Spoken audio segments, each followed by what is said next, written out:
Hey everyone, it's John from Evolve. Hey, today we wanted to show you the difference in the new Model X versus the original generation Model X. A lot of it was based on feedback from the color difference when we had shown the new gray. So what we're looking at here on the left is a 24 Model X in ultra red, and over here a 20 Model X in the original red, paint code PMMR.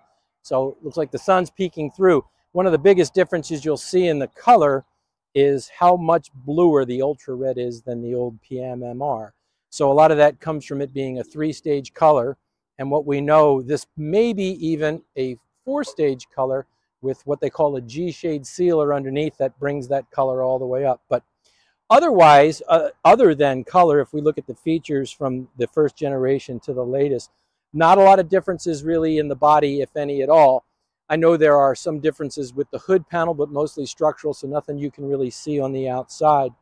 The big noticeable difference would be in the front bumper cover. The early generation has these chrome stripes down the side and ultrasonic sensors through, whereas the new bumper have deleted those, and it looks to be a larger space down by the shutter assembly.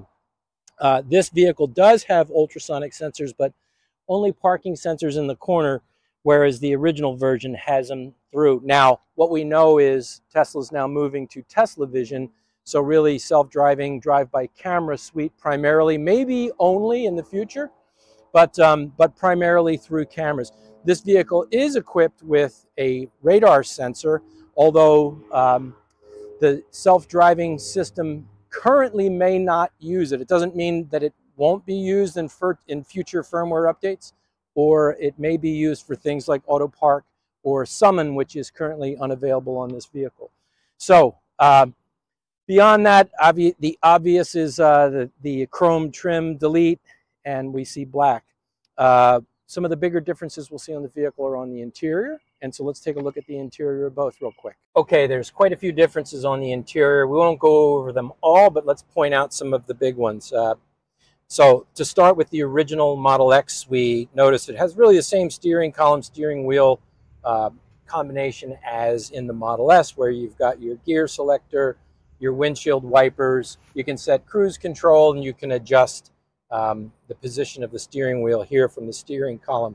What we know is this is pretty much a Mercedes-Benz component here, as well as the switches that are in the door panel all came initially from Mercedes. So this is the original column. We'll look at the newer one. Center screen is the original version. It's similar to what's in the Model S. And we know that the orientation and the screen on the updated Model X is different. But, and this is the original center console in Model X. One of the big differences is a lack of a screen back here for rear passengers, and we can take a look on the other side. Some of the differences up here in the camera, the triple cam for the front forward-facing cameras.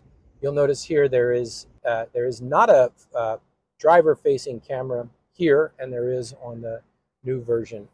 Other than that, the dash assembly is different on the newer version. This is the original style dash, and it's kind of sloped here and it slopes down. We'll see in the other one how it looks a little bit different. But largely, the seats are the same, headliner's the same, carpet's the same. So yeah, there's a quick look at the original version. Let's go next door and take a look at the upgraded one. All right, so here we are in the 24 Model X. This is a Plaid, and so we'll look at the differences here. So the first thing that you'll notice is the steering column is completely different. Now this vehicle has the yoke option versus the round steering wheel, but primary difference is there's no longer controls on the steering column. We know that we now see not the yoke, but this same steering column without controls in the Model 3 Highland. So everything you need is now right here with your thumb. So scroll wheels control position of the steering column. Your turn signal switches are here. You've got your windshield wipers here, and everything else you need essentially right here. I think those of you that have this, I think the biggest complaint about this is there's lack of a horn button, and the horn button is over here. So in a jam, when you really need to get on the horn, which happens quite a bit for some reason in a red car, is the ability to beep that horn quickly. So that's always a bit of a challenge for customers here with this new horn button specifically there. It'd be great if they would come up with a better way to beep the horn in this vehicle. Other than that, if we come across and look, obviously we've got the new screen. And so this screen is now oriented 90 degrees from its old orientation. And this screen also can be repositioned for the driver, the center, or the passenger. If we look across at the dashboard here, we can see that this instrument panel is different than in the prior model. On the passenger side, it's very straight and sleek across versus that kind of swoopy look. This is different than the other side because the size of this is also different, whereas on the original version, it sort of comes out here. It's nice and flat, so a lot sleeker. If we look down at the center console, it's a completely different center console than in the other version. We now have space for iPhone to rest up here that also has charging. The Prindle, if you don't like the automatic gear selection or the beta version, you can select gears down here on the Prindle by simply holding it.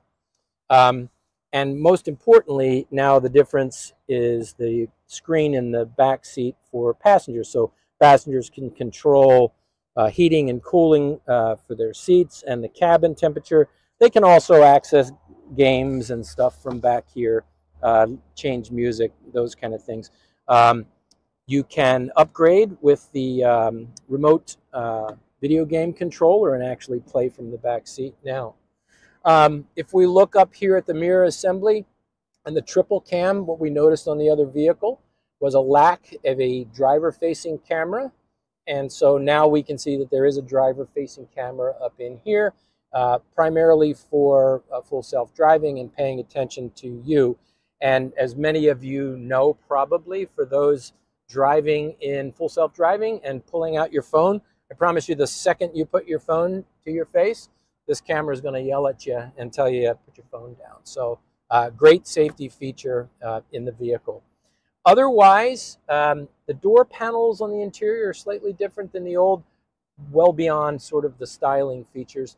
The seat structure is primarily the same, but the materials are very different now, and the piping on the edges of the seats are also very different. So I'm certain there's a lot of other features on the interior here that are different in this vehicle, but we wanted to show you the big differences and primarily point out what the new color looks like. So as always, if you have questions about Model X, the new color, features, please just leave some comments below here, and we'll be glad to answer those on our monthly podcast. Otherwise, thanks for watching our YouTube channel, and see you soon.